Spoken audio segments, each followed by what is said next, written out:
Mandavano in frantumi i vetri delle auto e dei furgoni parcheggiati per rubare tutto quello che trovavano all'interno. Colpi commessi in provincia di Udine, ma anche a Bibione e Caorle. A fermare le razzie i carabinieri, che hanno arrestato con l'accusa di furto aggravato 5 persone. 2 sono in carcere, 2 hanno l'obbligo di dimora e una l'obbligo di presentazione alla polizia.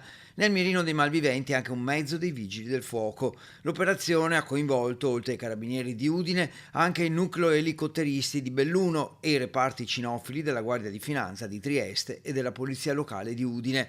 I 5 arrestati sono cittadini italiani di origine Sinti, ritenuti responsabili di 14 furti compiuti in parcheggi, centri commerciali, ristoranti, parchi e aree di sosta. Tra i furti ricostruiti spicca quello dell'11 marzo ai danni di un mezzo in servizio dei Vigili del Fuoco in piazza Primo Maggio a Udine, rubato materiale per 30.000 euro, poi recuperato durante le indagini.